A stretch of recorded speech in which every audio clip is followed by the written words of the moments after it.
Good morning, everybody. I'm Lloyd Skinner. I'm the CEO and CEO of Greyfly.ai. We've created an intelligent project prediction platform that provides delivery intelligence to executives to increase project success. Today, I welcome Ahmed Salih, who's a global leader in digital transformation. And I'm going to ask him about his views on AI in project management. But without further ado, Ahmed, would you like to introduce yourself? Thank you, Lloyd. Thank you very much. I work as a Senior Director of Knowledge Management, Projects and Operational Excellence at Khatib Alami. I'm also teaching at here at Swarth University. I teach digital leadership and digital business strategy. So this is in brief, and I established in 2006 a project management office within the company. I led that for 8 years also. Fantastic. Thank you for that.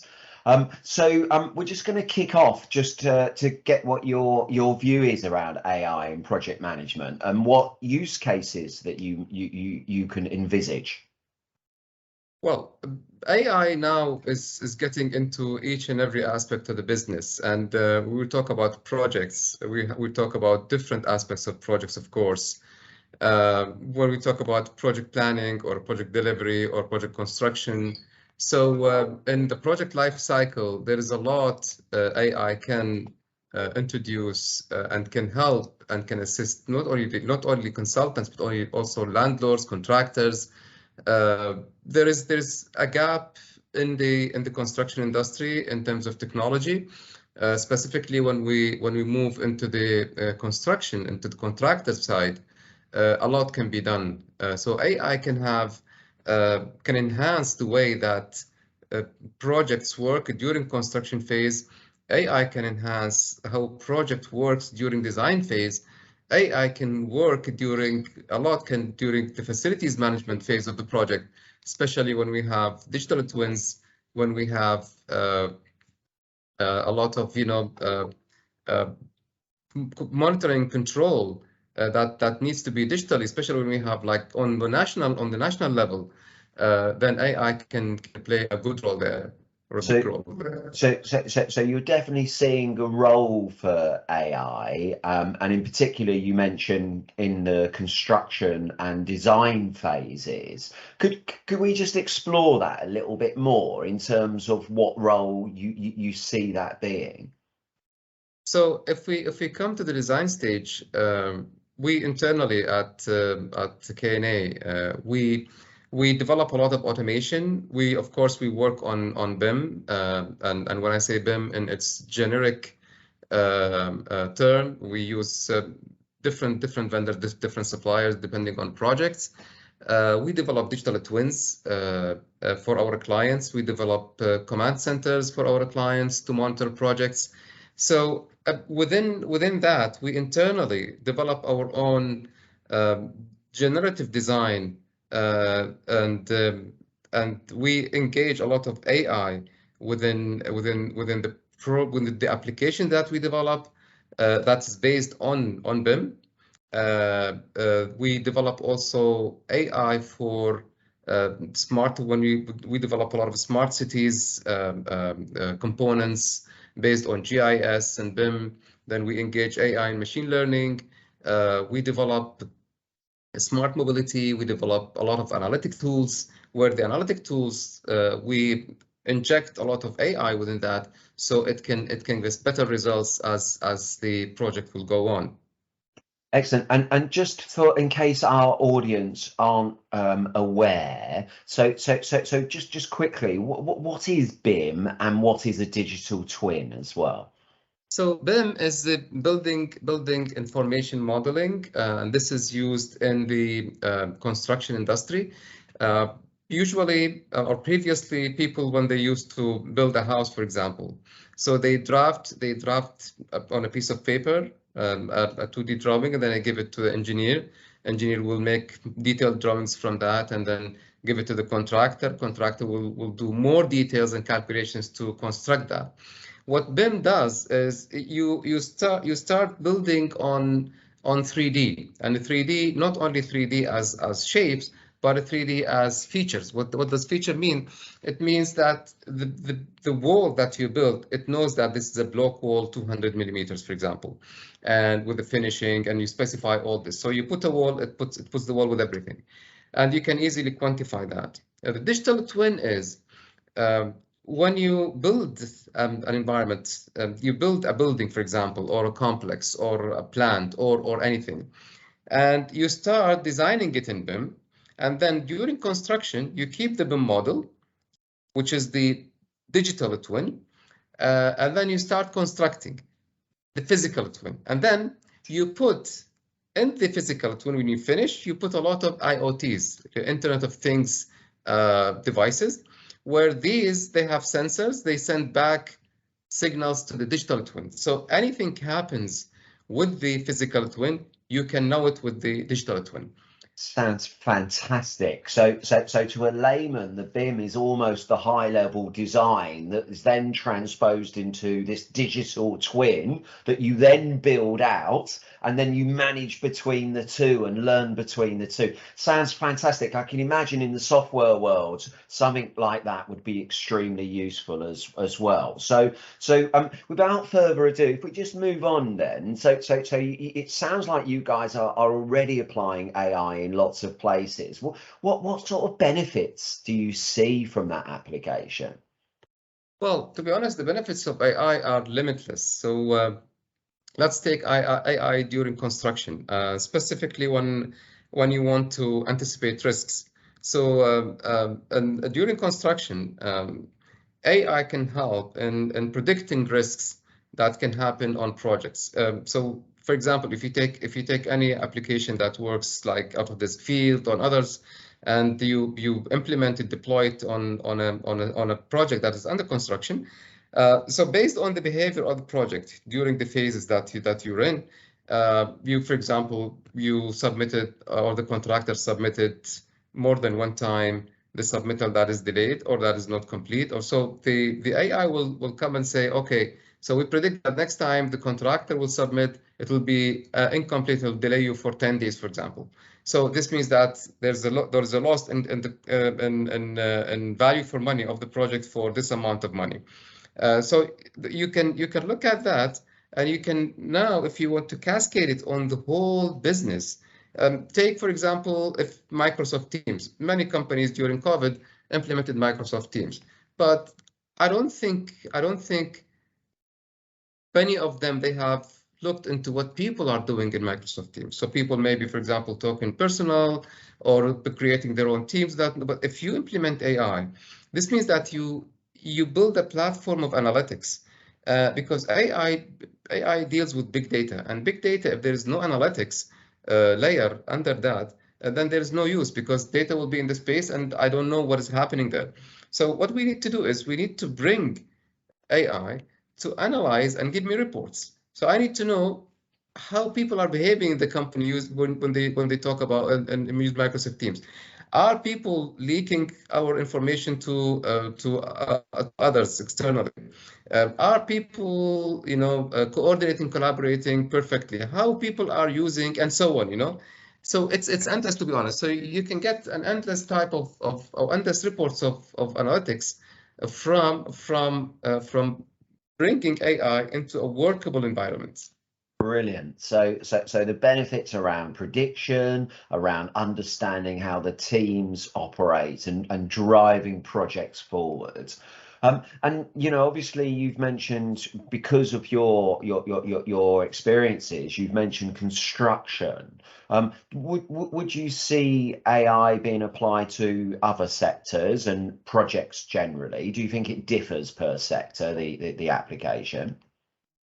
Well, to be honest, it is applied. Construction usually is late at implementing AI. There are many sectors that are way advanced than construction. Take, for example, banking, take governments, they implement AI so much. And of course, we're not talking about defense or other technology, the other departments, which they use technology heavily. But if we talk about normal sectors, let us say, or civilian sectors, banks, governments, yes, they do a lot. But construction recently jumped into the AI field, and still, as I said, we're working with the consultants, but the contractors side there's a big gap in using technology. I was last 2 weeks ago, I was speaking at the PMI Mega Project Summit in Dubai, and we were discussing the risks that surround the construction industry. One of them that I talked about there is the digital risk, because uh, technology is not yet very well implemented in the construction industry. If you talk about a contractor about a technology, the maximum they know about is BIM, for example. Only few of them they are just going into a hardcore technology programming or so. But still, digital twin is somehow a new concept to many contractors. 3D printing is new to a few only. So if you want to build a house, for example, why do I need a design to put like 4 engineers to do a design? If I use generative design with an AI, create as many options as the client wants, and then select based on some parameters, and the program will run that and will say, okay, I'll just you need a view on the sea, you need the sun to come to the house, and then you have two parameters, and I'll give you like 3 options. That's it. You don't need 4 architects to work on that. So there are, from your point of view, all sectors can be impacted, and you've given a great example there of further benefits actually. But you also mentioned in there that construction sector are coming to this party, and no doubt that fusion between traditional construction and technology companies and digital transformation, for want of a better term. But what sort of challenges do you think there are to implement the types of technology that you've talked about? Knowledge and culture. So the two main challenges is knowledge and culture, because people are afraid from things that they do not know. So I was in the same conference, I was comparing, for example, and I said, let's look at Uber, let's look at Airbnb, let's look at Facebook. So these guys, they use technology platforms and they use AI a lot. And if we look at the construction industry, one of the recommendations that I said in the conference is we need to have a platform type of business or business model for the construction industry, where people start co-create things, client, contractor, consultant, legal, investors, try to co-create things, collaborate instead of competing with each other, and everyone does repetitive work and so on. So there is within the platform, and this is something that I also contribute in my recent book that it's accepted at Routledge, and hopefully will be published within a year. It's about digital leadership. This is something that I also propose, is to create an intelligent equilibrium within the platform, where all players they work, but it has to be stabilized. So because if it's not stabilized, the platform will not work, and culturally it will not work. So not financially. I can imagine there'd be lots of resistance bringing stakeholders together, certainly stakeholders from different environments. It's refreshing to hear you say that, actually, Ahmed, because most people I talk to instantly jump to the more technical strengths. Where's the data? Have you got data? Is it consistent? Is it of a quality nature? So actually considering this from a people perspective, I mean, from my point of view, I'm biased in this as well, in terms of that I believe that you must have a change management focus in any project as well. So really refreshing to hear you say that. If we then start talking about, well, how do we actually make this happen? What sort of actions do you think a company could undertake to move forward with AI in project management? Yeah, that's a good question, Lloyd. Any change management or any any strategy that companies try to implement, if they don't take into consideration the cultural transformation aspect, it will fail. We know that 70% of digital transformation fail because of this. And as Peter Drucker previously said, culture eats strategy for breakfast. This is not, not just a saying that we hear and laugh about it, but it's real. And I face it every day, because for the past 2-3 years, I've been involved into implementing changes, and many of them are digital changes.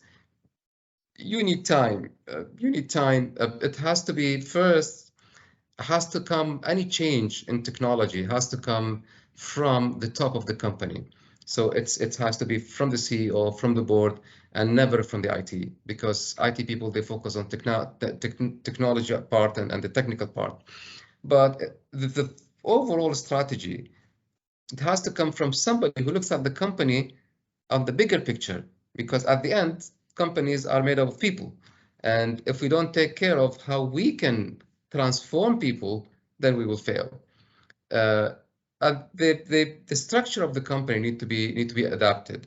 So if we also change people and we want to put them into the technology and the AI, and we don't have experts in the AI and technology, then there's no use. So we need to bring new people, and then we need to develop our own also. So if you only bring new people, the existing people in the company staff, they will feel that, why the company is only bringing in new people, and they will get rid of us. But if you bring new people and then train within the company, train a lot of people within the staff, then people will engage. They will feel that they're empowered. They've been taken care of. So this is the second step. Then when you set a procedure for this, you need to engage as many people from different functional departments as possible. So you get their buy-in, you get their opinion, you let them know it, so they will be the change agents.